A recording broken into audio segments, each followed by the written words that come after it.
is good. Hopefully we figured out this lagging issue with OBS. See once a few people jump on. Hopefully that was dealt with.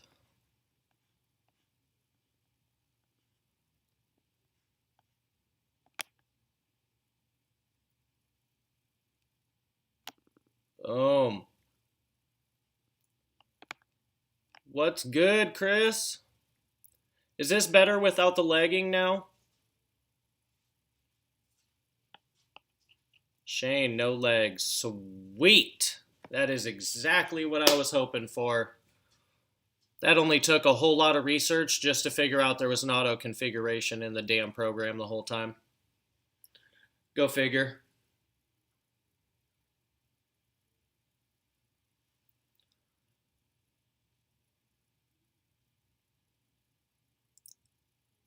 Sweet, sweet.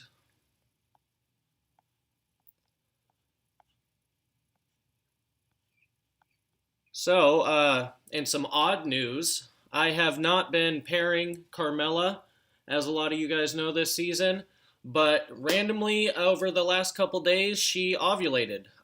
So it's actually a little bit early for her, at least according to last year's clutch. She shouldn't have been ovulating yet, and she hasn't been bred. So we'll see how that goes. Don't know if she's going to lay or if she's going to reabsorb because she hasn't been bred this season, but retained sperm is always a thing.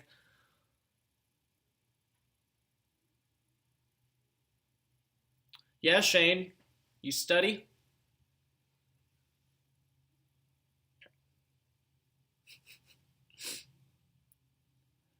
No, Shane actually literally just left. I'm surprised he's on the live stream because that means he probably sped home. Yeah,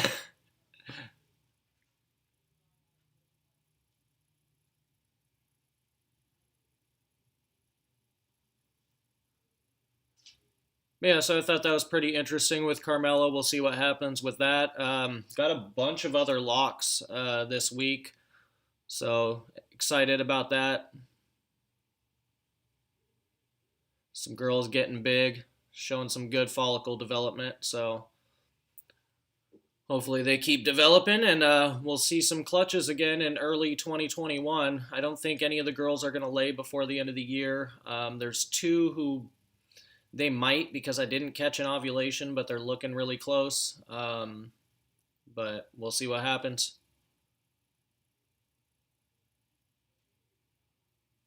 If Carmella lays again next year, you're pulling the clutch, Shane. You're going to come over here and I'm going to make you pull that clutch. What's good, Todd? What's good, Justin? Modern Exotics, pardon me, but what is your name? I know we've talked a bunch on a few different streams, and maybe I'm just being forgetful, but I just like to meet everybody. Make sure I'm calling you the right thing.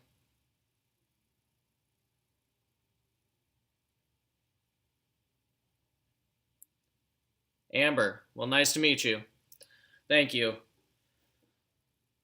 I'm good like visually seeing things, but I'm horrible with names, so I just had to drill it in my head. I'm glad this is working, though, without lagging this time. That's a huge plus.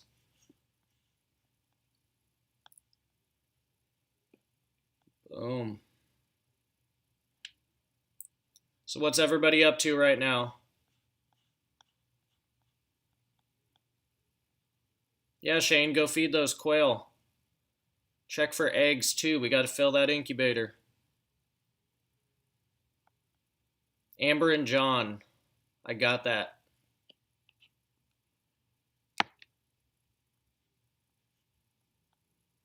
Hell yeah, Chris. If you guys like this content, you guys like bullshitting about reptiles, it would actually mean a lot if you could go down below, drop a like, maybe hit that subscribe button.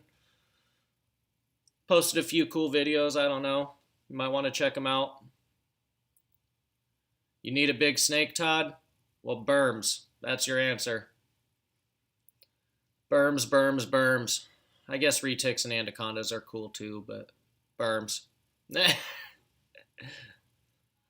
Was good, Justin.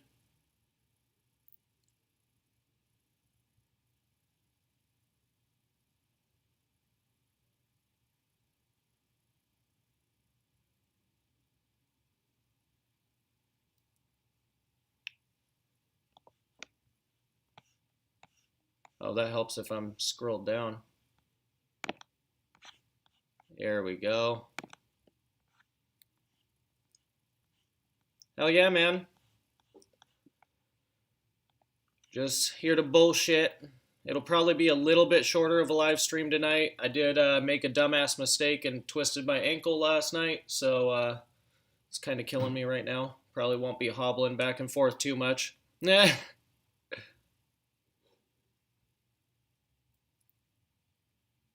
Do you have anything in mind that you're looking for, Todd? As far as like genetics?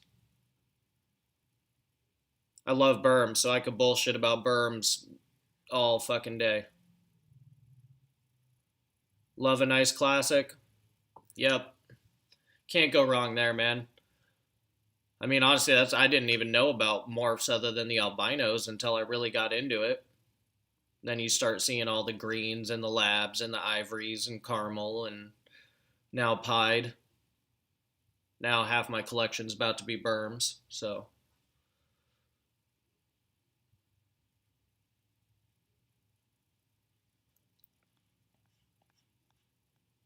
yeah, that ain't happening, Chris. I'm not even shitting you. My whole foot is wrapped up right now. It's been swollen all day. And like I was saying, Shane just left, so I've been on my foot still all day.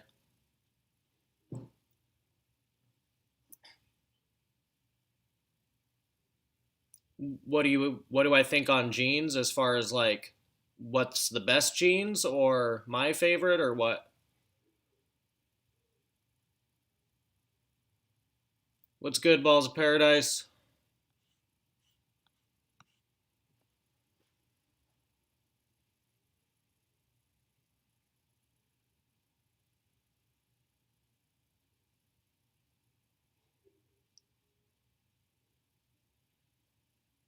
Let's see.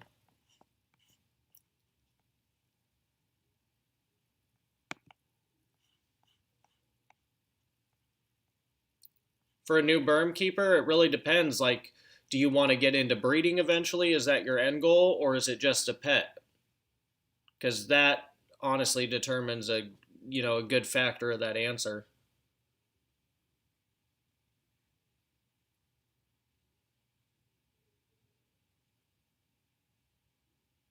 Well, thanks for jumping on, man.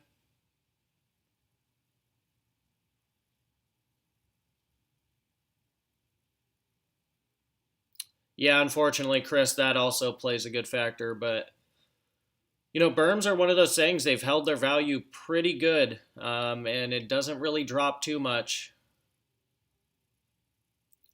As far as a pet, honestly, I just recommend whatever you like. I mean, normal's going to be your cheapest price, but the animal's going to be long lived. It's going to be large. I mean, really depends on, um, maybe what your range is, your price range, and then go from there, like as far as what combos you could look at and what jumps out to you the most. But I always say for really any species, as far as morphs go get whatever, especially if it's a pet, get whatever you're gonna love forever, like opening that enclosure, opening that tub, whatever. Um, just because you're gonna be taking care of it for 20, 30 years.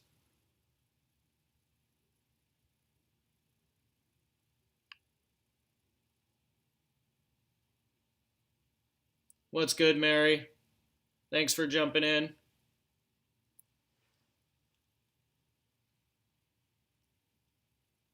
Hey, can't go wrong. I mean, normals, albinos, hypos, granites, all single genes are really like, I mean, they're not cheap, but they're not expensive either. You can get any of those for the 300 to 600 range. And then even some combos in that range too. I mean, albino greens could, be in that range. Albino granites.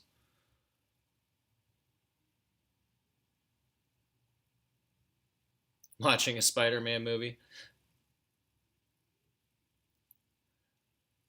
Dude, if you love them all, honestly, I'd say jump in with whatever you can, and just make sure that you're prepared for them.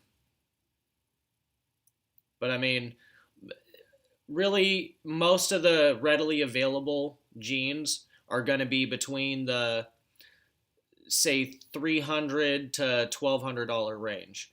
Then you're going to get up into caramels and pieds and stuff like that. Now you're talking a lot pricier. Maybe a little pricier than that, or for pieds a lot fucking pricier. But honestly, I'm with you. I love them all. That's why I've got pretty vast collection of berms. I mean, really, as far as jeans go, I'm missing pied. I'm missing champagne, and then obviously the stuff that's not in the States.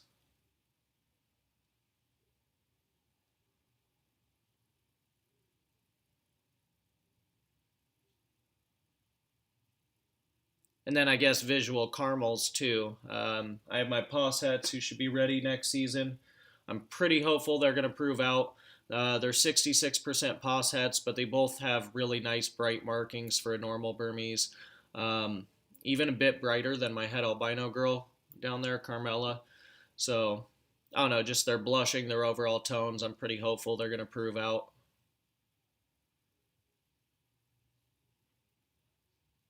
I'm with you, Mary. I'm with you on that.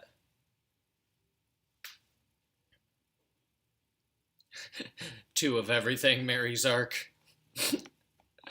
Oh, shit.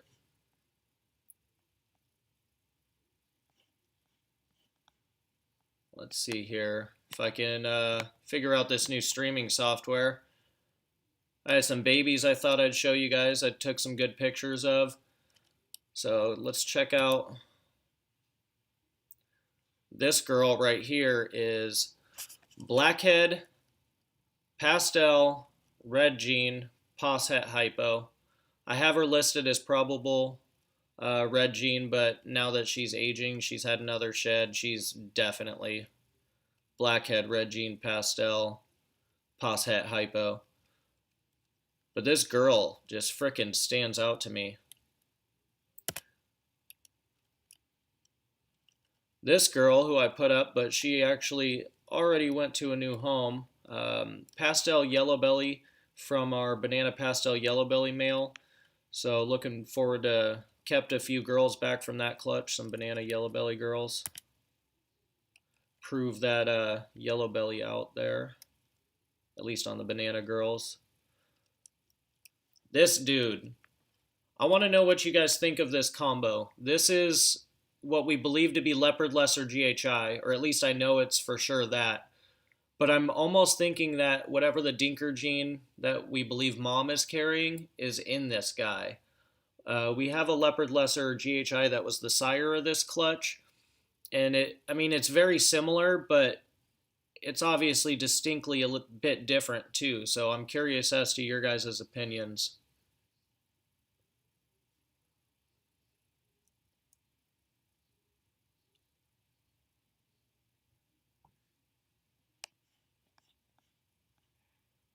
Later, Mary. Thanks for jumping on.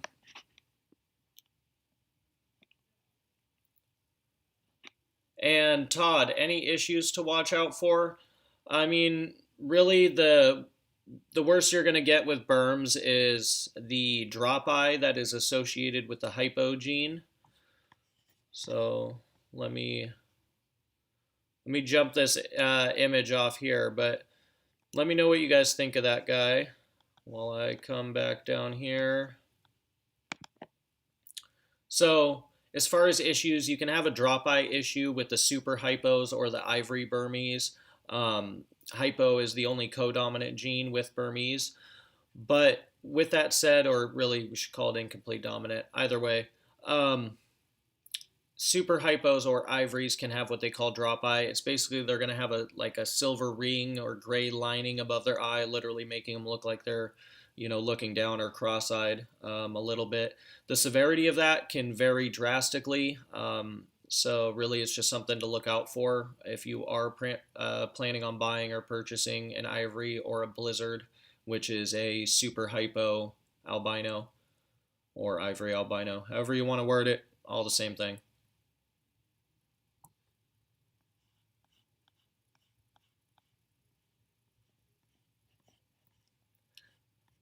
Well, holler at your boy, Chris. There's only one of them. But I really do love the look of this dude, and I've been curious. I do have him listed as just a leopard lesser GHI, because if I can't tell the genes are in there 100%, I'm not going to list it as that. But I'm almost curious if that Dinker gene is floating around. But only time will tell. We've got another girl from that clutch we're holding back, or a girl, I should say.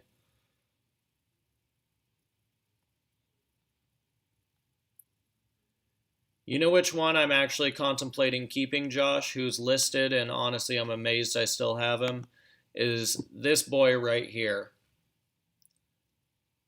We know for sure this is a leopard lesser.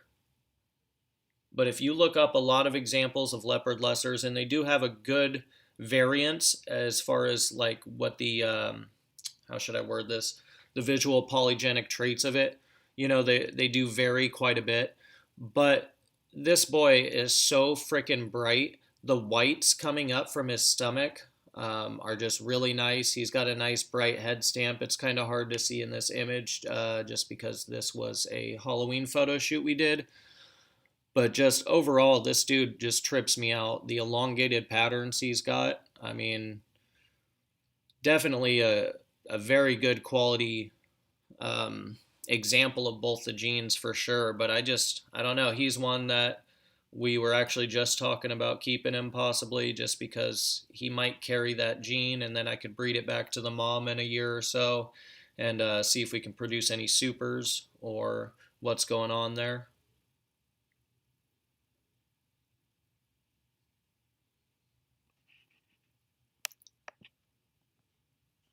That's what I was thinking, Todd. So let me pop back in here for you guys for a second. I'm going to hobble my way over there. I'll show you the father or the sire of the clutch, who is supposedly the exact same genetically. Leopard lesser GHI. Fuck. What's up, bud?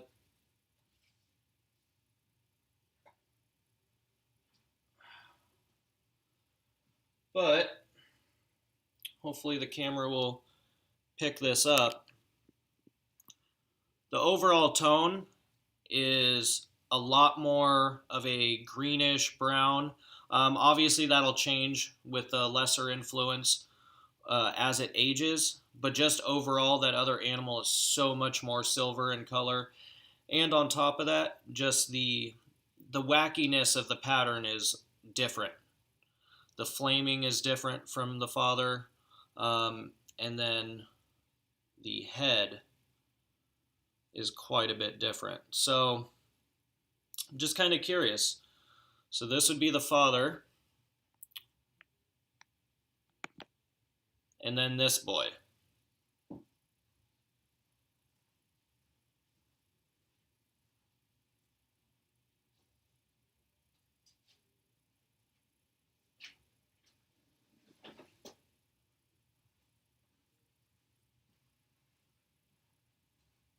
So should be interesting. We will see what happens with that for sure. Yeah, exactly. It's really close, but I just see something, and I'm looking at them both side by side every day. There's just something that's a little bit different. And then same thing with what we know as the leopard lesser. Then there's this boy, which is a lesser GHI. This was also from that clutch. But this is an apparent animal. This is very characteristic of a lesser GHI. And then from this other clutch, this boy, I just got to show you guys because this dude is smoking. If it wasn't for the fact that I produced a female I'm holding back, this snake would never be leaving. But this is what I believe to be a blackhead red gene champagne, and it is also poshet hypo as well.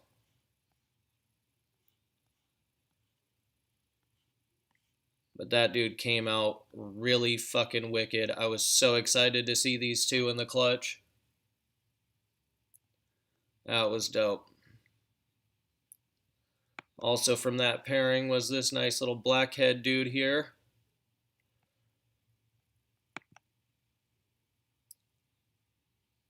This cool little classic possible red gene. I'm really leaning towards red gene, but it's, he's right in the middle of what I would consider there, but cool looking dude nonetheless. And then this would be the father of those clutches.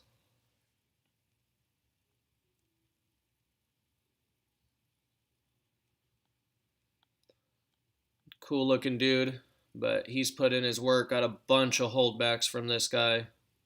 Super happy about that. Cool combos to raise up. So we've got what we believe is also carrying the extra gene from that other male, which is a lesser GHI female, possibly carrying that extra gene. We've held back, 2020 holdbacks. So we've actually kept quite a few. 2 banana yellow belly sisters. What else have we kept this season? A blackhead champagne red gene poshet hypo. She's crazy. I'd show her to you guys, but she's deep in shed right now, so it's pointless in me hobbling over there. Much higher expression than the male.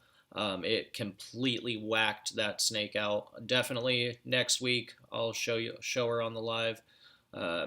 Crazy looking. We've got 2 blackhead pastel hypos that I believe, or blackhead pastel red gene hypos. I believe one of them's carrying red gene. I'll actually grab those so we can take a look at them. Ooh, fuck.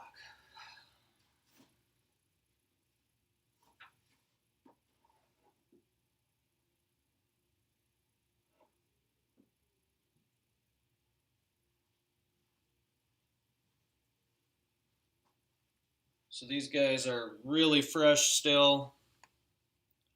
Only had 1 meal.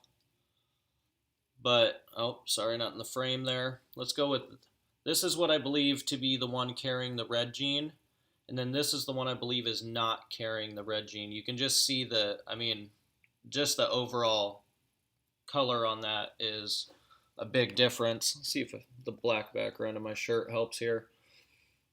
So, black in this hand, blackhead, pastel, red gene, hypo, and then just minus the red gene, blackhead, pastel, hypo.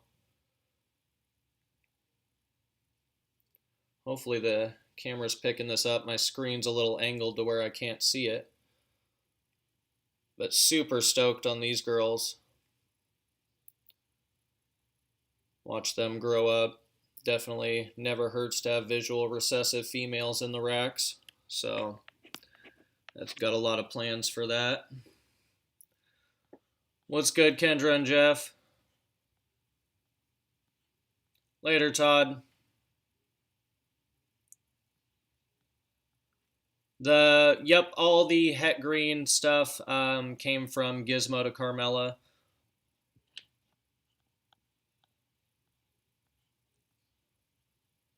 Yeah, Amber, honestly, it's really nice seeing the champagnes come, especially with the influence of Blackhead. I think there's a lot more to do to it. There's going to be a lot of cool stuff coming out. I look forward to taking the project to the next level. So, what's good, Eugene? Let me put these guys back and come back over here.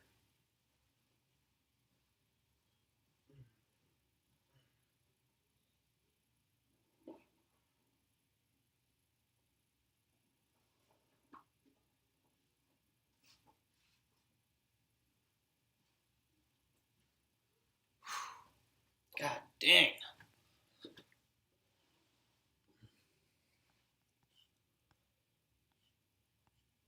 Yep, exactly. Never hurts to have more. All right, let's see. That was this clutch, Chris, which is actually the last male albino that I have available from that clutch. So besides him, it's just 2 female het greens, I may be holding one albino female het green, pos het granite from that clutch back just because she was a slow starter. So if she does end up leaving, she's well on food now, but I want to give her, a few months of being established food wise. That clutch was earlier in the year, and she's just been on and off. But this is her brother. This dude is freaking. Actually, honestly, I thought he was one of the best looking albinos in the clutch. I don't even know why. A bunch of other albinos sold before him. They're all the same price, and honestly, he's a much better example. So, found that funny. It seems like it's like that sometimes, and I mean, I take the pictures all the same. So, but just things that I would look out for. I'm like, man, he's what I would look for. Clean, good contrast, high white sides.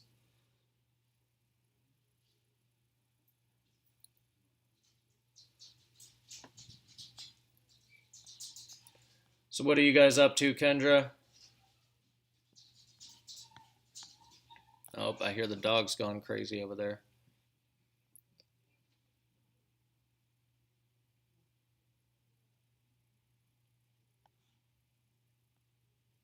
I'm so glad this software is working so I could actually share those pictures with you guys. Excited to hatch that stuff. But then, so back to the holdbacks. Got those two hypo girls we're raising up. And then, man, I know I'm missing a couple. Um, oh, there's another one we won't talk about that's here. And then there is two blackhead pastel red jean possets that I'm thinking about keeping back. I just really like the look of them, and I really like the blackhead stuff. I mean, I'm curious if you guys have seen a lot of the blackhead stuff. What's your favorite combo with it? I think there's a lot to do with it still, but I've seen some sick stuff, and the super blackheads are killer. So making some comboed super blackhead stuff would be really awesome. I also really want to see super blackhead champagne stuff because of the influence that blackhead brings back to champagne. I find really interesting. Brings back a lot of the patterning, a lot of wackiness, and a good amount of blushing too. So seeing that with super blackhead, I wonder how that would influence it, especially the overall color. Because I mean, a super obviously the super blackheads are extremely dark animals, but then champagnes heavy influence just overall as a gene. It'd be interesting to see that. Quail are looking good and fat. Sweet, just the way they should be. They started laying again or what? Feeding night, fun.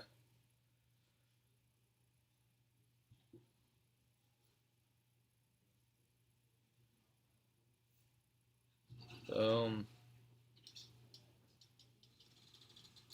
Yeah, Josh, so I'm trying out the software again.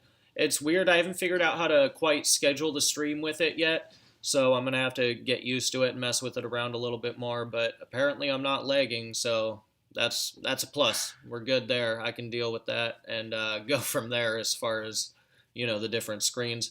But it's just nice to be able to, that I can click over and I can go like, "Oh, hey, here's these animals that I'd like to show." Every time without me running all the way back to the back of the room, grabbing something, and coming back and forth. Um, so try it out. If it doesn't work, it doesn't work. I'll go back to just jumping on the lives and, plus here I can put my intro and everything. Make sure, give people time to jump on or whatnot. So, oh, well, if you want to swing by, Shane, I think I have an extra laying around, and I got tons of bulbs, so.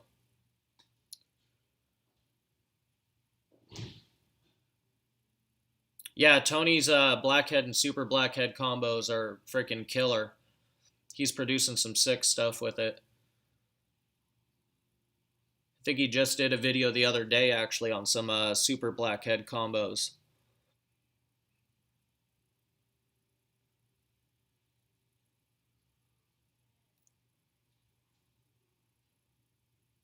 But definitely curious if anybody has some good blackhead ideas. I'm always open to hearing about stuff. I mean, I've got some plans as far as what I want to produce with it, but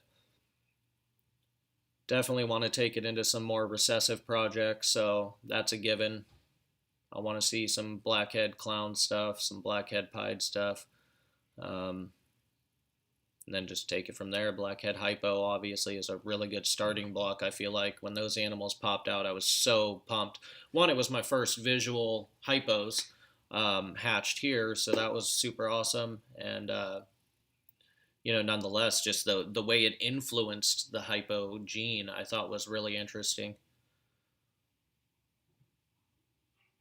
Desert Ghost in them, that would be pretty sick.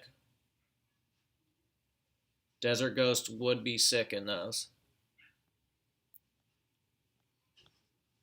You know what I want to see is the visual form of this with blackhead.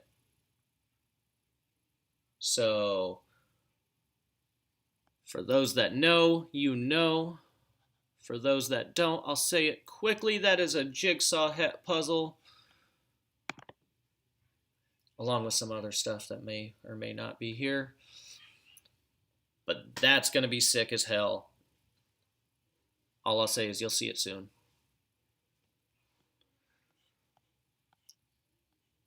Super sick, though.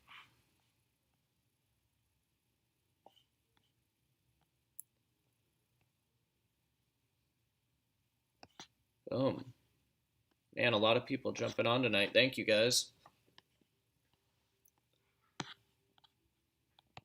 So I thought it was funny. I was looking at the YouTube analytics earlier, okay?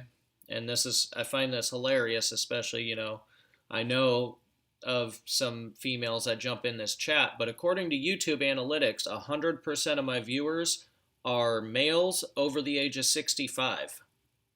I don't know how they gather that information, but it literally said 100% of my views are men and 100% are 65 plus.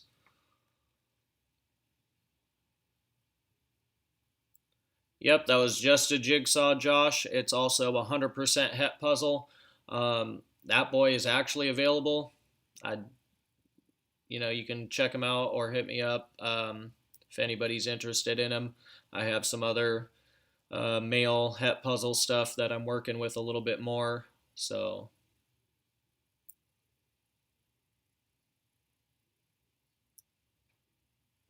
yeah, I'm sure, Josh. I'll throw that photo back up.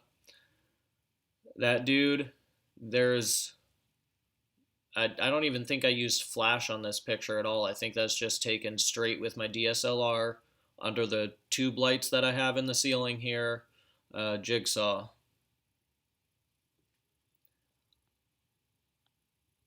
And het puzzle, 100%. It definitely changed the color like crazy. The het influence is pretty intense with all the het puzzle stuff I've seen and have. So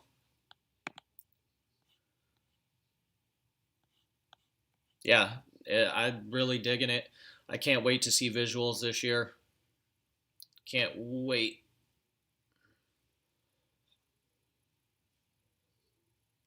It's going to be super sick. I was really looking forward to this burn pairing too, but this female doesn't seem to be interested at all. So hopefully they get their shit together. Really want to see those babies. So for those that don't know, that's going to be a green double het albino granite paired to a granite pos het albino green and labyrinth.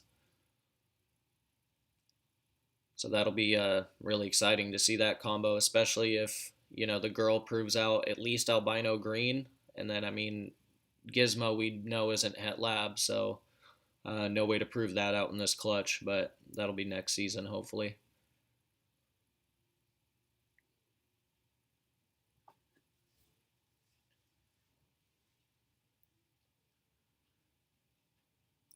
And I have a question for everybody who's in the chats. I got one of the local Facebook pages here.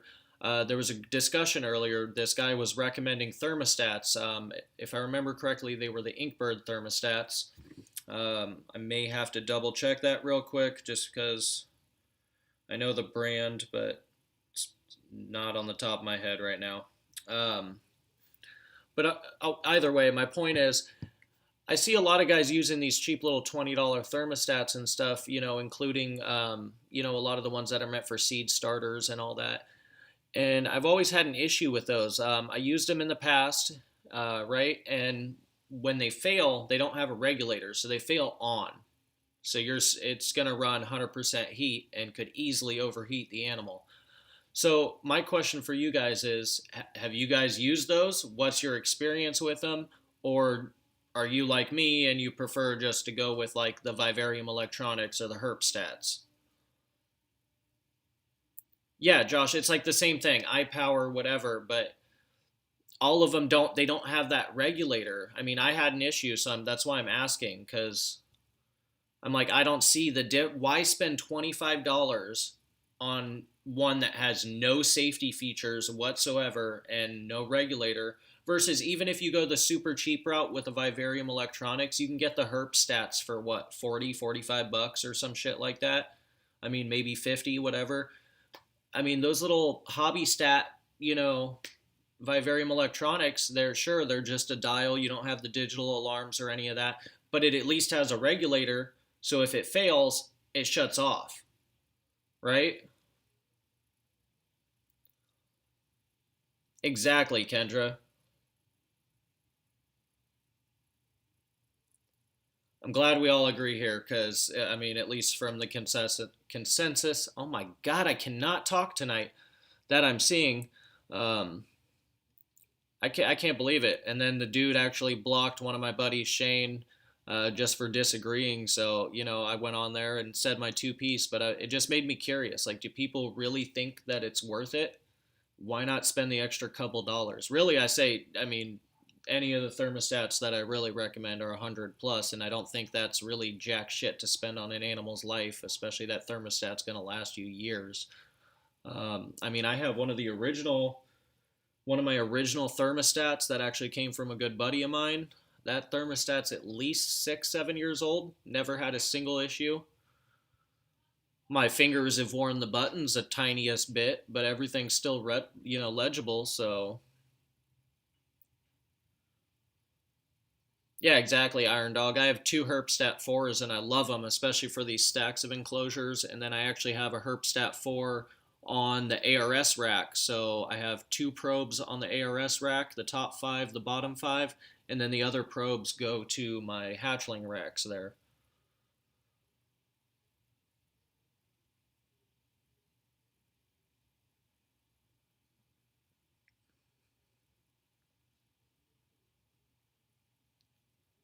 Yep, Shane's got my logic. That's why we get along so well. I'll cheap out on myself. That's why you guys always see me wearing old jeans and stuff because I don't really care about any of those fancy clothes or whatever. I'd rather have fancy stuff for my animals. Let's be real.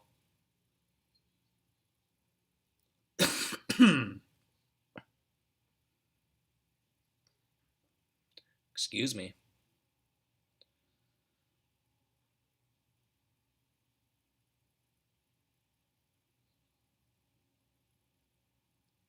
I feel it, Josh. I mean, like I said, I've used them before.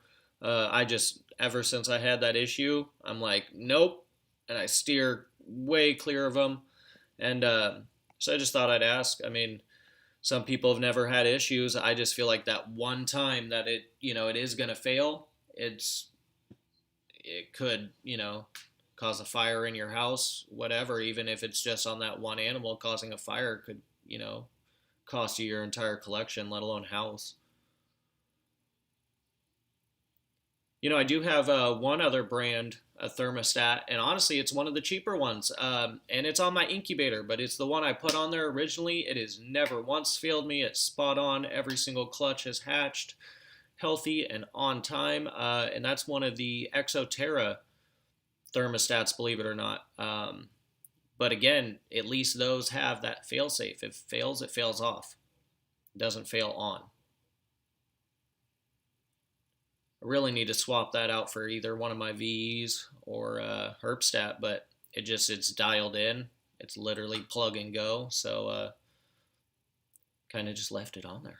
Nah. If it's not broke, don't fix it, right?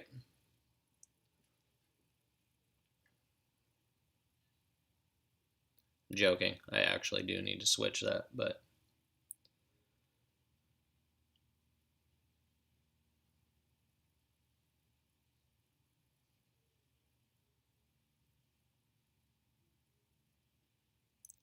oh damn, Josh. I did not see that comment. Yeah, that is exactly my fucking point, though.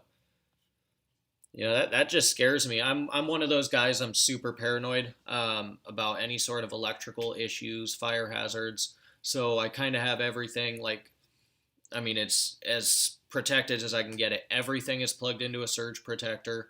The reason I like my stuff on casters is one, not only is it easy to move around, but with that, it's easy to clean behind the damn racks. I see a lot of people who just leave their racks there and they never pull them out and actually clean back there and wipe down.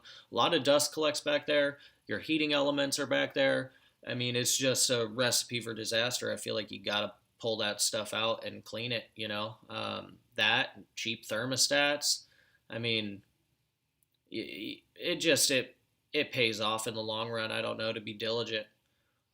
When I pull those racks out, even there's, even though I do it quite often, it still collects. You gotta like pull that shit out and actually clean everything and check all your electrical, plug everything into surge protectors. Your power goes out, you don't need it, going back and having issues with thermostats. A lot of them are built in there, but I still have everything plugged into surge protectors beyond the thermostat, just because it's a fail safe. It's not going to trigger the thermostat because it's going to get killed before it even gets there. So it's just going to be like shutting it off normally.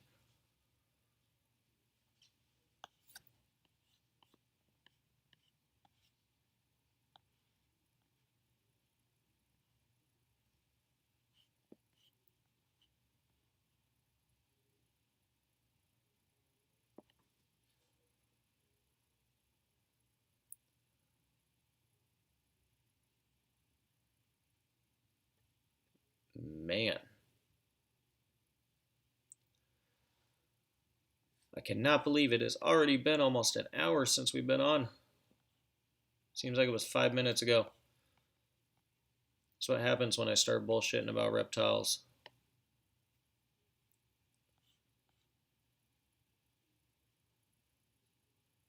Yeah, exactly, Chris. I don't get it, man. I had to ask. I don't understand the logic at all. And it's sad, honestly, because you see a lot of these new guys, and they don't want to take your advice. They're either like, and I've got a lot of it because maybe they're a bit older than me, and they're like, oh, I used to be in reptiles this long ago, and blah blah blah. Well, I mean, I might be younger, but I've been keeping reptiles for 20 fucking years now.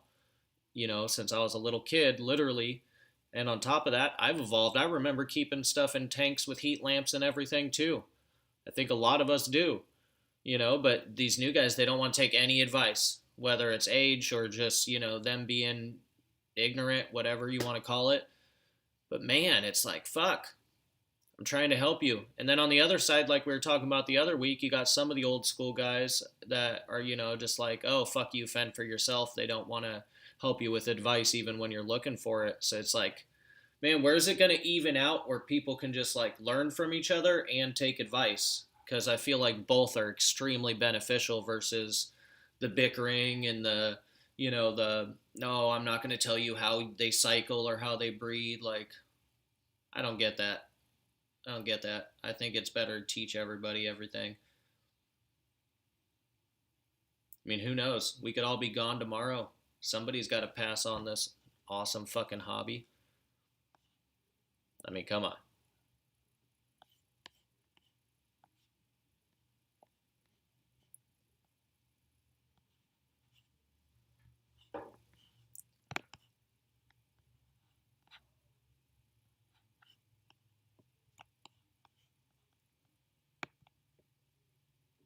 So what's with those new scrubs, Kendra?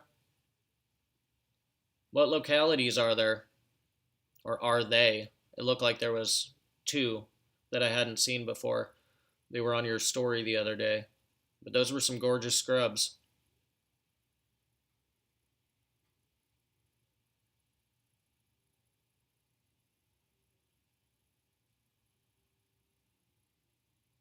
Oh, and I'm just seeing your comment too.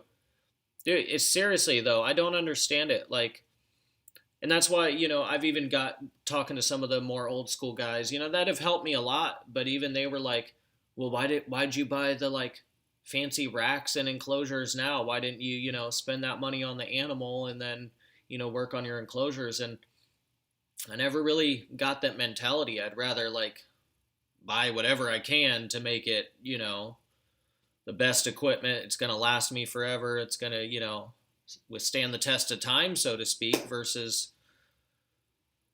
the cheap shit. And then you got all these animals that are super high end, but you got Home Depot racks. Now I'm not ragging on Home Depot racks saying they're the worst, but I mean like in the long term, you're going to want the ARS or the Freedom Breeder or whatever. Why not save up and just buy it? Or the PVC cages versus melamine.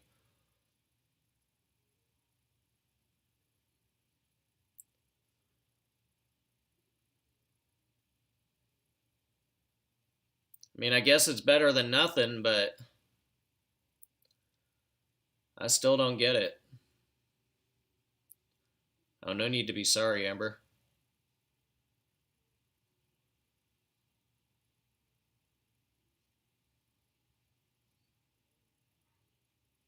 Yeah, that's the way to do it right there. I mean, why risk it? I mean, nothing really in this hobby is cheap. Nothing at all. I mean, cheapest things, what, your food? Like, you know? Um, but other than that, like, you're already spending a shitload on it. Why not just invest and do it right?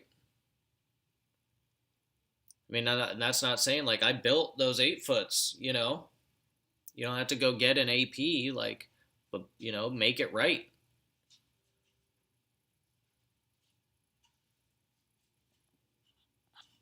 With that said, though, I need to build a lot more of those 8 foots. We were just talking about that earlier today. I'm looking at building another 8 of them over the next couple months. So move everybody from those T8s back there up into 8 foots. I got a few more snakes I'd like to move into the 4 foots, and then probably put something maybe random ball that I really like in 1 or 2 of the 4 foots there, and then just have a few empty for now until I get some more holdbacks to raise up.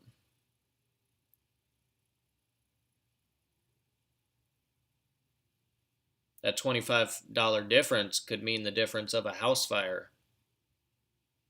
That's the difference. I'll spend the 25 now, thank you.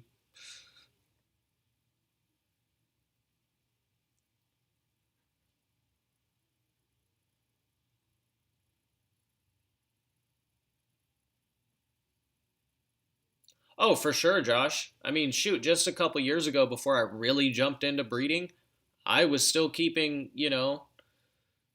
shitty wood cages and tanks and stuff like that, like for my reptiles. And, but once I like really got into everything, I immediately, versus spending all the money on the snakes themselves, which obviously, as over the last few years, has been an absurd number that I'd rather not talk about. But just the equipment was my main thing. Like, oh man, they have these. As soon as I found out about them, I got lucky with my ARS rack, well, and the Freedom Breeder rack for that matter. That replaced all my PVC racks even. Um, and then my melamine rack, melamine enclosures. I mean, but all you can do is learn. I just see a lot of the new guys, and they don't learn, they don't take advice, and it's like, man, there was a guy we were trying to help on my one of my groups, the Burmese Python Society. If you're not a part of that group, as much as I think Facebook is pretty bad nowadays, it's honestly a great group. You guys should check it out if you're into big snakes. There's also the Ball Python Society or the Baudet Society if you're into boas.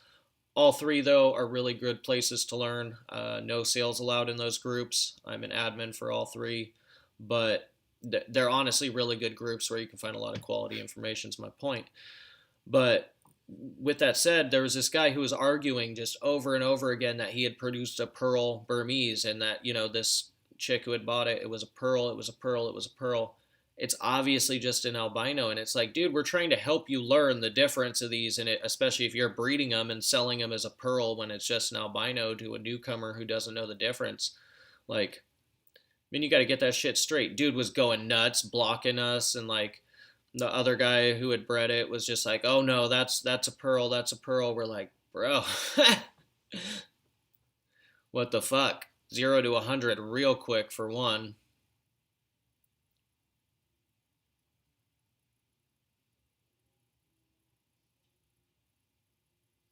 Oh hell no on the get rich quick.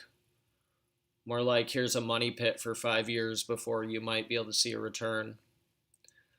Kind of joking on that. I'll say honestly, once I really got into the actual breeding side of stuff, I've been profitable off of it. I will say that. It, but that also was like a lot of forethought went into it. I didn't just jump head over heels and get everything and anything. I mean, there was a short period of time, but I really revamped real quick and spent time on it. But at the end of the day, it's not really about the money either. Like, I'm just doing it for fun. I love all the animals, seeing the combos. I want to see stuff that, maybe hasn't been made, or I just want to see it hatch out of the egg. I have some projects like that. We've talked about it before where like I could have easily went and bought an albino green, $500, like super easy. But no, I wanted to breed Gizmo because I love his, the green gene he's carrying is a really nice example, and I want to see that in an albino green. I'd rather spend the time to make it, at least on certain projects. Um, Obviously, you got to, spend money to make money with that said too. So super normal.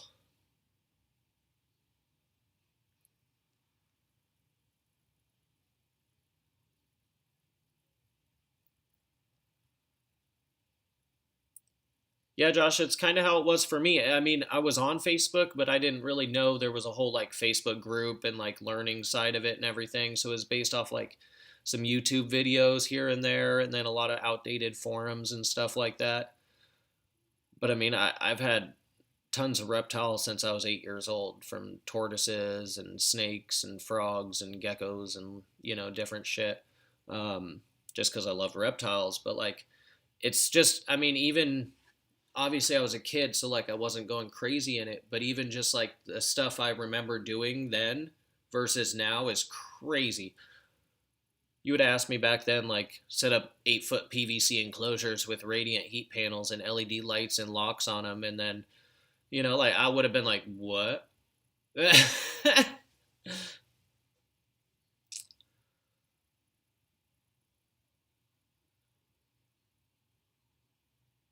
Yeah, see, that's awesome, Josh. I mean, honestly, I feel really fortunate, like, that the animals that I have listed for sale have sold so quickly each time. I'm honestly really fortunate. I feel awesome about that. It makes me excited for the future, because I'd love to turn this hobby into a career, one day at a time. But I mean, definitely a lot of planning went into that too. So I mean, it's a 50-50. But dude, that's good odds. I mean, I got to actually think about. I don't really remember what our total season was this year. It depends if we're including the one berm clutch of 42. In that case, I have four left from that clutch. But then, there's some ball pythons. I think we totaled 7 clutches this year. So it wasn't, a crazy year. I'll probably have about 14 or 15 for this upcoming season that we're going to be pairing. Sold by 5 ball pythons and kept one, a bell. Or Mojave slash lesser, or is it a bell? Highlight of my 2020 season. As far as like holdbacks,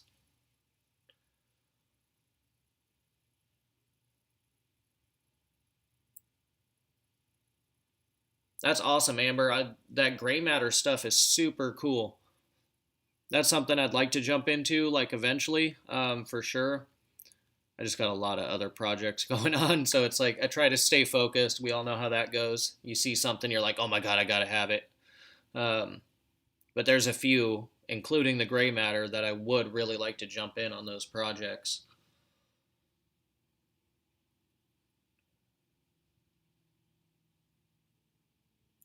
Doesn't that make you super happy, Josh, when like you can see the love that other people have, like when you go to sell them a snake? Um, I just love that. It honestly, it just makes it more worth it to me. Just seeing the excitement in people's face. It's like when I first saw some of the color morphs and genetics and different species and stuff. When I see that spark in somebody's eyes, I just love that. I'm like, yep, this is gonna be a good home. You're gonna do good with this animal. I'll probably be talking to you a shitload. Anything I produced. Ooh, that's a really hard one. I want to say, I mean, I want to say the banana yellow belly girls, just because hitting two female banana yellow bellies in a clutch was super awesome from what's supposed to be a male maker. Um, and I love banana and yellow belly. But with that said, I mean, I kind of got to give it for the blackhead.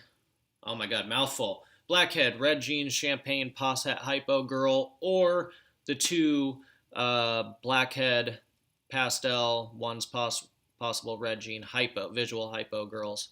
Those were, I mean, that's super highlights for me. Just, we haven't hatched a ton of visual recessive stuff yet because a lot of our stuff's still growing up. So I don't know. That was super exciting for me.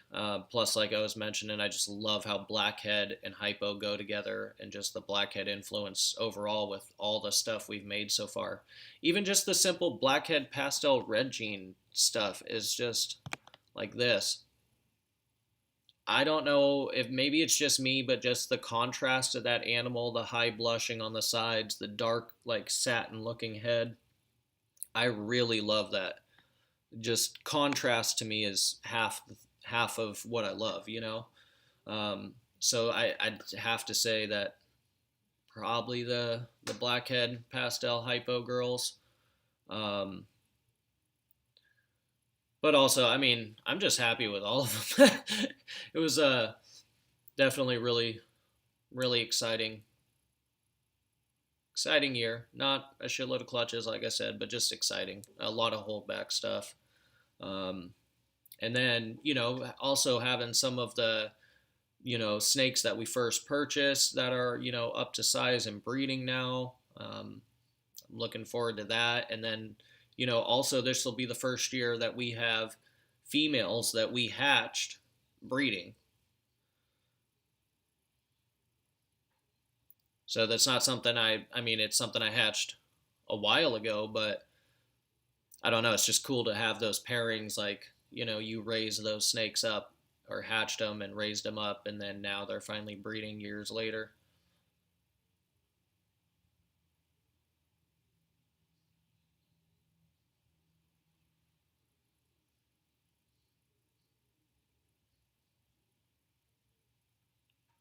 Chris, so Sandblast, I'm not extremely familiar with. The urban camo stuff is freaking awesome looking. Some of the combos, too, and the way it's bringing out those splotches is really fucking awesome. Yeah, I love recessive genes. I mean, right now we're working with Pied, Clown, Hypo, Puzzle.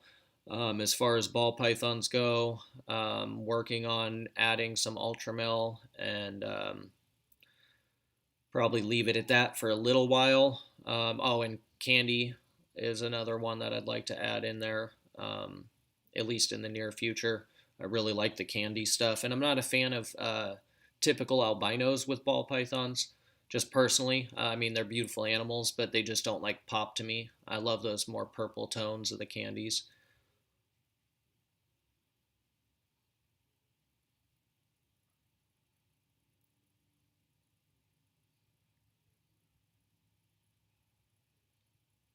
Oh, see, Chris, here, educate me, Amber and Chris. I mean, I have seen the urban camo pictures, but I'm not familiar with the exact combo. I've pretty much seen like one or two videos on it and just some pictures floating around Instagram and Facebook. I love the way they look, um, but I'm not familiar with all the genes at play. It's kind of one of those, I see it, I read the genes, I'm like, oh shit, look at this animal. You know, I know, Iron Dog.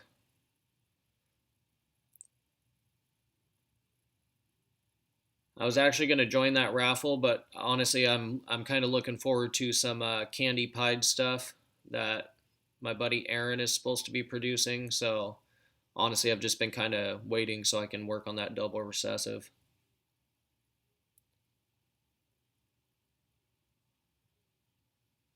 And then work that into like other recessives, as it ages. I'd rather make some triple and quadruple hets to raise up versus just going to a pied het candy or another candy pied to candy pied kind of thing. I want to take it into some further stuff, so I figured if I can skip a long process, plus visual candy pies are fucking gorgeous.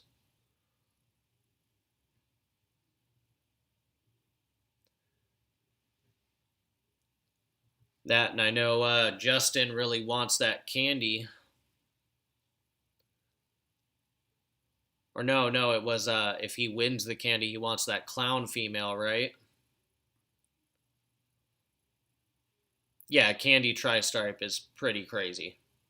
I'll for sure give you that. That's a pretty insane animal.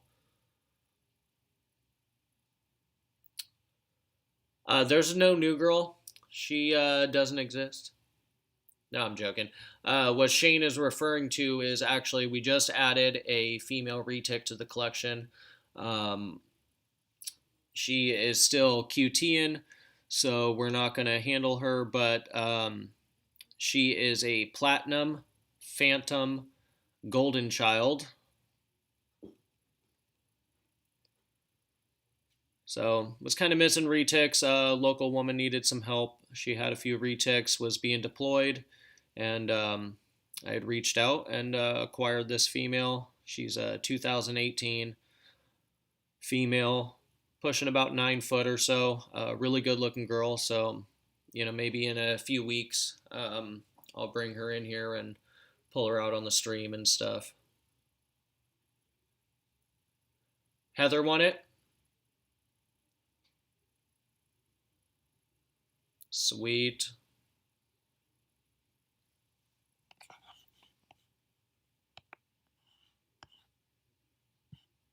Let's see here. This new screen keeps throwing me off, so sorry guys if you see me just staring off into space for a second.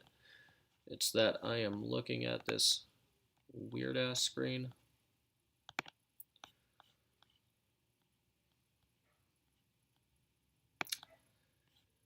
Chris, I do love my berms, but I think I'm actually going to do a joint project with a buddy, possibly in a year or two. We'll see. I mean, I just got her as a pet, but she is the key to making cows. So might do a joint project for one season with my buddy, produce some cows, and then I just really wanted a female as a pet just to raise up.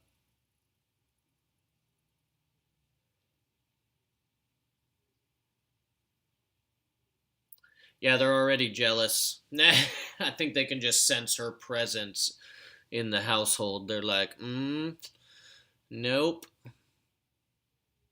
I smell retic again. Dad's gone to the dark side.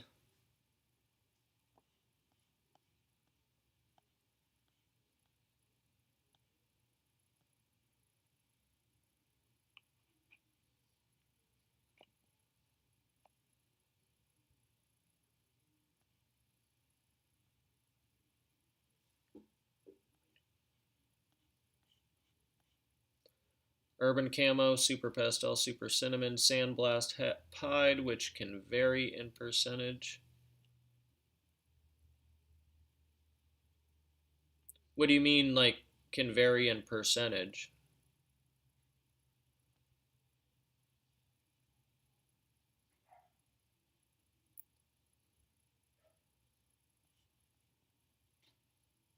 Oh, nice, Chris.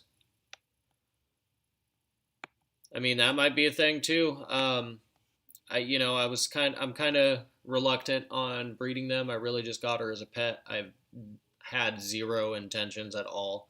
And like I said, she just got here, so this won't be another a season, two, 1, 2 years down the line. Maybe I'd consider it. But I'm not into breeding retics. I love my burn projects, like you were mentioning, and retics are awesome. Love her as a pet, but there's enough guys out there breeding retics. If I did do it, it would be for like just that a cow that I can keep and um, split the clutch kind of thing.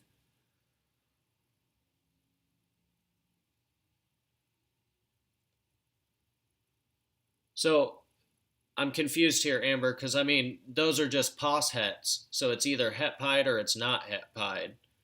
So does that change the? Is it like if you get an urban camo, you know it's a het pied, or is it just super pastel, super cinnamon sandblast without any het pied influence?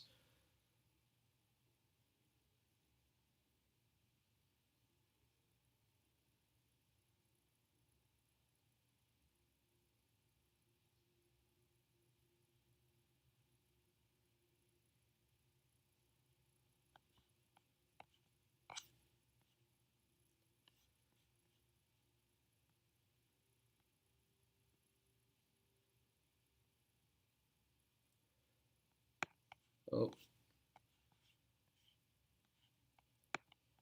every time I go over to the chat log, for some reason my fingers scroll it down or up, I should say. Max scrolls it the opposite way, but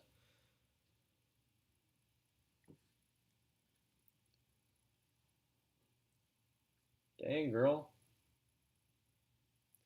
This Granite girl over here is pushing a little bit, wanting to come out.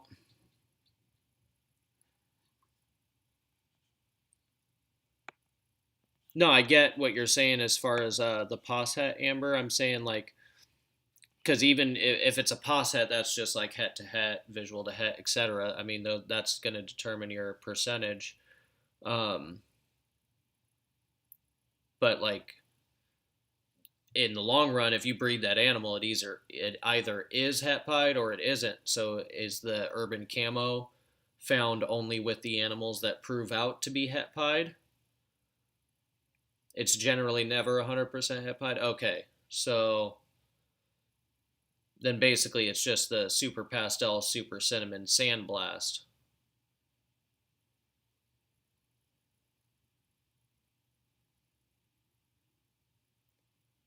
Yeah, that's what I'm saying, Josh. So it wouldn't matter if it's het or not, because if it's a pos het, I mean that's it either is or isn't.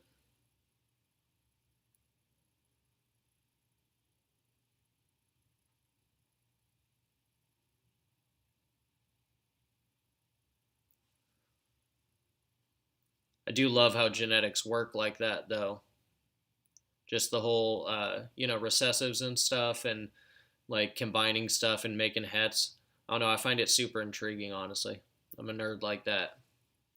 Want to go for those quadruple hets soon. Bunch of urban camos that are 100% het pied. Okay, I got you.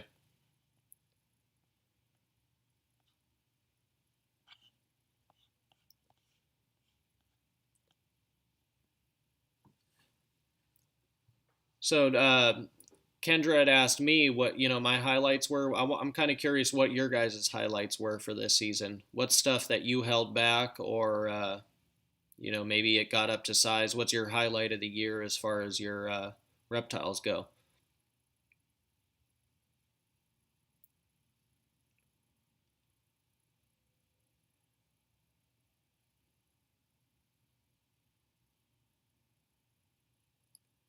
Right, Josh? I love the way like hets can influence certain animals. It's pretty crazy.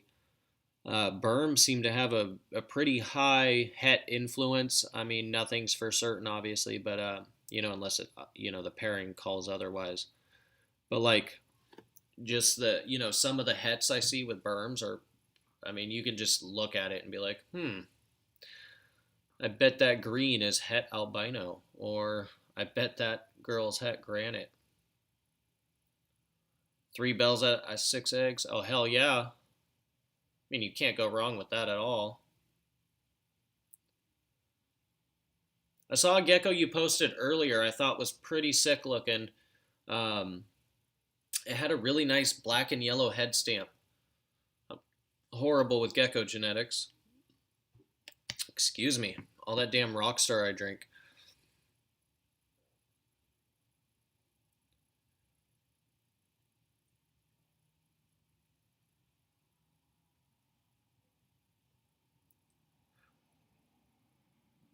Feel that ankle start to throb. I'm going to have to go probably jump off here shortly and throw some ice on it, but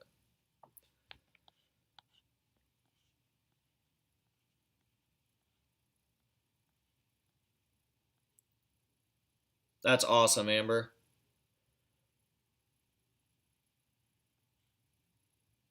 First time mom, 8 healthy eggs. Hell yeah. Can't ask for more than that. An Annery Tegus. You know, I don't think I have seen Annery Tegus. I'm going to have to look into those. Really love the look of some of those purples and the albinos. And honestly, I love just the typical red tegus. I really want a male red tegu eventually.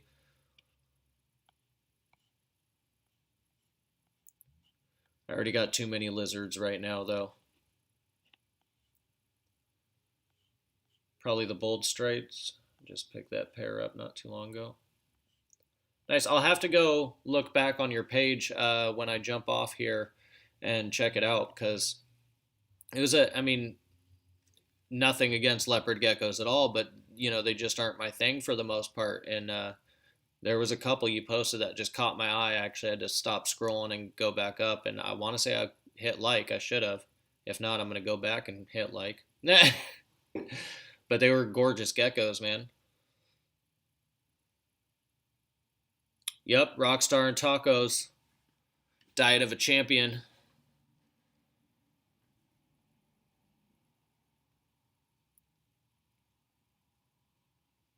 Female berm I have for sale is het green. Has a nice pattern on her. Thanks, man. That Gizmo throws some really cool het influences. A lot of people refer to him as leopard. A lot of you guys know I don't like that term though. So, but either way, he does throw some really gorgeous babies. I was really fortunate with him. Honestly, couldn't have got luckier with that dude. Of course, Josh. Dude, I don't know what it was. It just caught my eye, man. I mean, I love all animals. Just like as far as my personal collection, I never, I thought about like maybe keeping a few, but like really I've been downsizing a little bit and trying to kind of focus on my projects a little bit more and, expand on that first, basically, before I expand on too many species. Charlene says, hi, I need to get high. My ankle is throbbing like crazy. It needs a few dabs is what I need.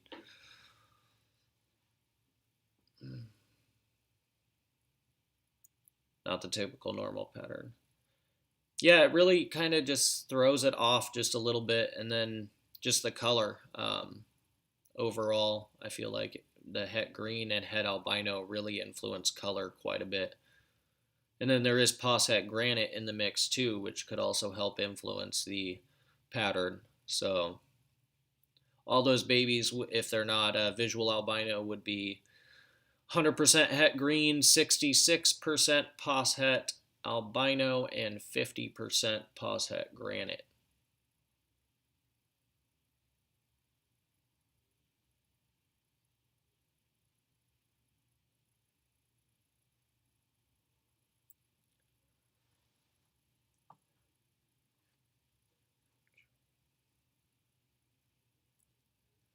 Actually, speaking of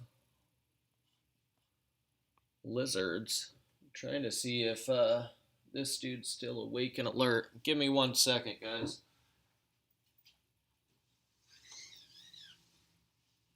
What's up, Yosh? bud. See if we can get my buddy out here.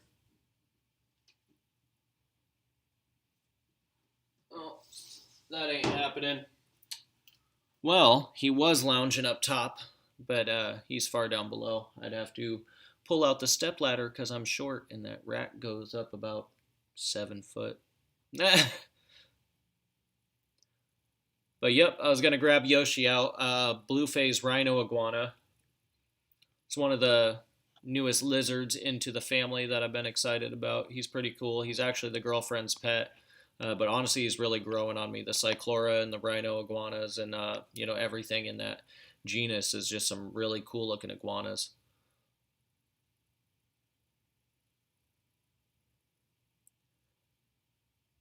No, he's not from the Enigma line. So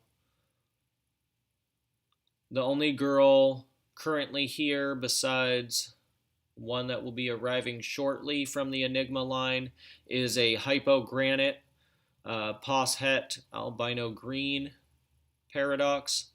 Other than that, I just have the one other that's on the way, and then I'm gonna be raising them up, and hopefully, I mean, I'd like to be hopeful and say next season, but it'll probably be the following season that I can really start working on and step into the Enigma line projects as far as breeding goes. Just kind of trying to start my small army now. I really love the stuff Jackie's working on with that Enigma line. I mean, to prove out genetic paradoxing is one, extremely impressive, and two, just the the examples and the combos you can make, with that, especially with the variants of paradoxing. Excuse my stuttering. There's just so much you could step, like a stepping stone. There's just so much to do with that project. I mean, she's done a good, decent bit with it, but I mean, there's a lot of potential there, including the female that you guys will see in not too horribly long, but I'm not going to jinx that. Rhinos are so cool. Owner of our shop.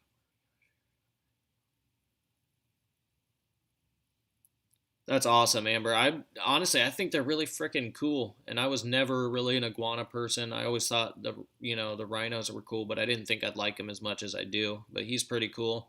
I find myself randomly going over there and giving him pets and treats and letting him crawl all over me while I'm doing shit in here. Yeah, Chris, I really look forward to breeding that Enigma line stuff. It's going to be interesting to see what happens with it, especially with some of the combos that I haven't seen it in yet. I mean, Caramel, Labs, Pied. I mean, just go on from there. How's Amy? Amy is doing good. She's chilling. She needs another bath again. For those of you guys that don't know, Amy is my albino hedgehog. Cool little animal. Like I said, I like a lot of stuff, so either it's all John's fault.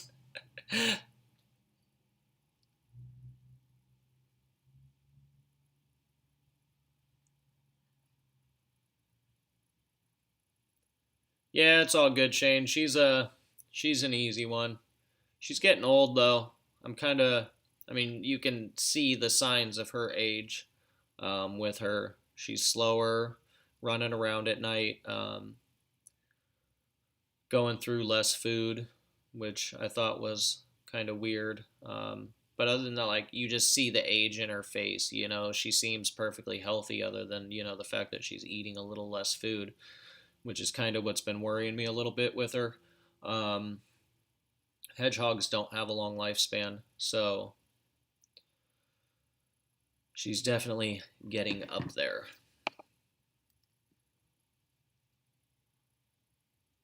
She is doing good, though. Gave her some blueberries as a treat last night. She was digging on that. Oh, that and a nice big roach. She goes crazy for her roaches. Yeah, she's old for a hedgehog. Oh my goodness, people stop blowing up my phone.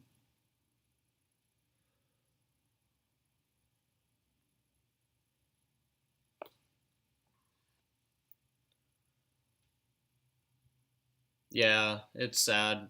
I really like the girl. I'm just glad she lived a long lifespan. And she got to live it out in a more naturalistic environment. I keep her in a naturalistic type setup with repti soil mix, a little bit of wood shaving chips in there as well. She's got rocks, logs, plants in there to run over and climb over. It's not like your typical hedgehog setup you see, where you just see the rodent wheel and wood shavings or care fresh or whatever and these cloths. I don't keep her like that at all. I keep her just like she's got her own little patch of woods, and the only difference is she has a saucer wheel because it's really important for them to run around a bunch. Um, but I'm just happy, I got to take care of her for the years I've had her, and hopefully I'll get another year or two with her.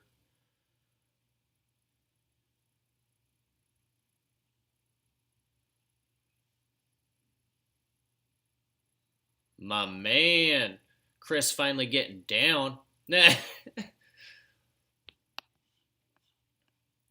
No, I do need to do that myself after we jump off here. Man, I don't know. I didn't even I didn't think I messed my ankle up that bad, but it's actually been quite painful. That and this girl right off camera here decided to piss all over her enclosure right after Shane left and we had just cleaned it. So I'm gonna have to clean that girl too. What's up, Select Pet? You're lurking here. That's all good. If you have any questions, ask away though, man. Probably gonna jump off here soon, but thanks for jumping on and saying hi. He's a feral ass, but we like him. He's our only one. So you want a funny story about crested geckos? I got a pair of crested geckos. Had them for a few years. I just recently got rid of them, um, just because I was downsizing a little bit. But they had been breeding, and so I'd been trying to hatch these crested gecko eggs for. I mean, it had to have been a year, maybe a little over a year. Actually, I believe I know I spoke to Josh about it and a few other people in the chat, but man, it was such a pain. Like I couldn't get these crested geckos to hatch, couldn't get them to hatch, couldn't get them to hatch. So I wanted the parents separated at that point because I just didn't think it was viable, and obviously the female needs a break. And finally, though, I had got two crested geckos to hatch after a year of trying to hatch these eggs, and I've hatched a ton of python clutches, snake clutches and stuff. I could not get these crested geckos to hatch, and everybody's like, "Oh, they're so easy. They're so easy. Don't need an incubator, as long as your room temp's right." I could not get that shit to work, but I finally hatched my first two crested geckos. They're a little over a month old or so now. I need to look at when their exact hatch date was, but yeah, kind of kind of stoked on those two. I am gonna, probably put them up soon. I did offer them to one good buddy of mine first. If not, it was just exciting to see them hatch, but I'm kind of downsizing, like I was mentioning, just a little bit to focus on the ball pythons and the berms. I really want to add another 70 series rack, probably like a 70-30 or the ARS equivalent, and then 8 more 8 foots at least. And then we're going to be building a big rhino iguana enclosure. So gotta give up some things. Is that Karma I gotta clean? Yeah, actually, Karma and Calypso both decided to piss. So that'll be fun. Oh man, Shane, you beat me, or Chris, sorry, you beat me to it. Ambient room temp, Shane. Pythons, ambient room temp. Just how it's set in the room.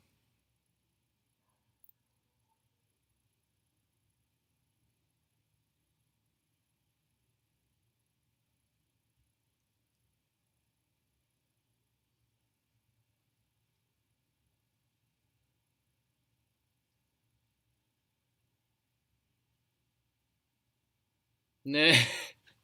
See, I never like really intended to breed them, and then I was like, you know what? I have these both. It is a pair. They're both really interesting looking. I just wanted to see what they would make, and I mean, they did make some really cute babies, but man, it took forever. I just couldn't get it. And Shane, you're close, but no cigar.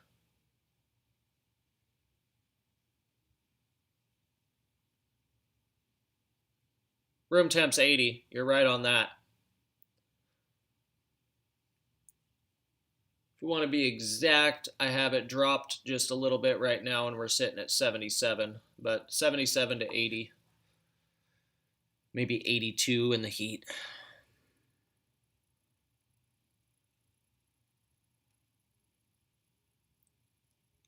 What ones did you get wrong?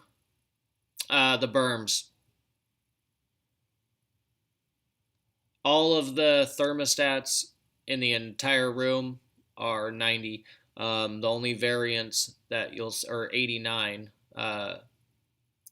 degree hotspot, but you're going to see the tiny degree or two variance on the thermostats just to get that proper hotspot with a temp gun. But still, you're way more on point. So, well done. Now I'm going to have to give you that raise.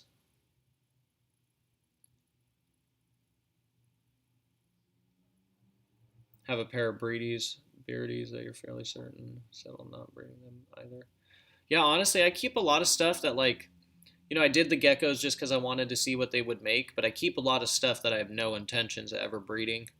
The rhino iguana. I have some Sonoran desert toads. My monitors. My corn snakes. Probably never breed those guys. Although those palmetto corns that I've been seeing, over the I've been seeing them for quite a while, but I've been seeing some really nice palmettos coming out recently. Those might be something I might one day do. Do corns again. Now, what genes are in the Blizzard? Blizzard Burmese is a super hypo or an ivory albino. The girl that I have, if you're talking about the one I have posted on Morph Market, that girl is a Blizzard Granite, possible het green lab as well.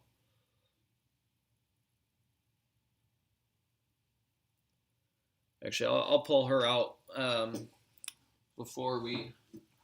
Ow. Whew.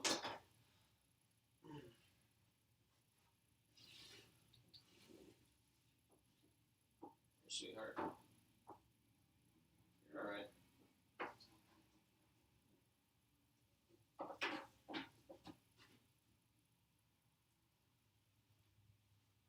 So this is actually that snake. She is a beautiful girl.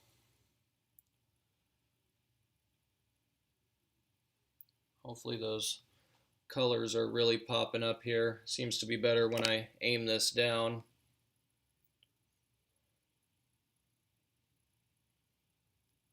Oh, I ruined your question, Chris.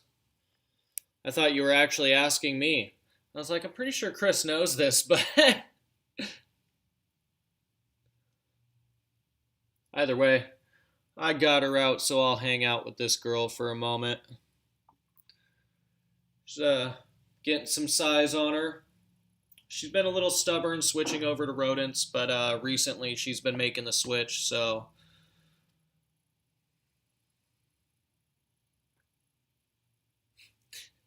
I got you, Shane. He's still learning the genetics. I will say, though, honestly, I I was really stoked because, Shane, we talk a lot, and he's been asking me and seeing the other videos on YouTube's with jeans, and also, watching the videos I did on the Burmese jeans and stuff.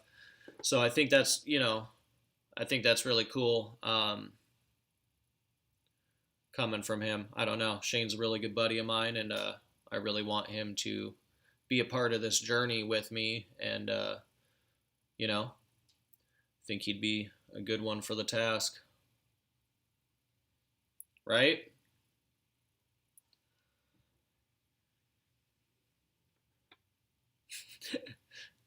I feel that Beardies are pretty cool in their own aspect. I mean, really, I love all reptiles, but Beardies are pretty cool. I actually used to have a Beardy named Mr. Cush. He was a pretty cool dude. Put this girl away. Mm.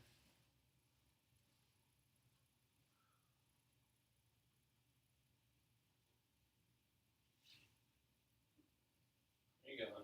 Come on.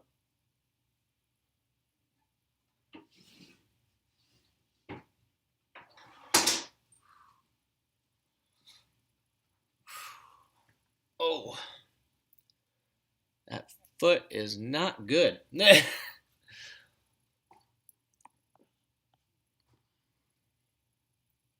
Everyone needs one Beardy.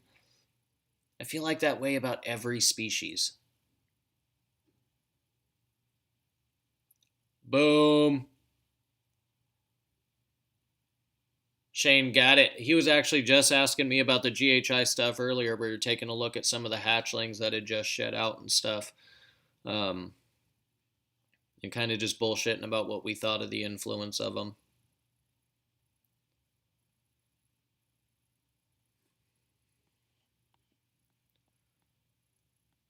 Some it's okay to have more. Yes, like berms and balls. Because, everybody loves D's balls.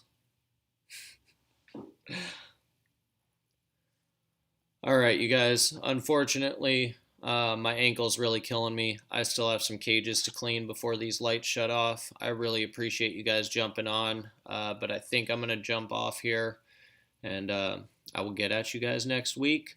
I will possibly have a video coming out for you guys in the next couple days. I just need to get to editing it for you guys, but have a little video for you. So there will be a midweek video probably, and then I'll be live next week. Otherwise, you guys know how to holler at me. Hit me up, Facebook, facebook.me/thesnakenerd, or Instagram, or any of those other platforms, all under D's Balls and Exotics. Thank you guys for jumping on. Amber, Shane, Josh, Chris, I mean, everybody. Thanks for tuning in, and I'll catch you guys next week. Peace.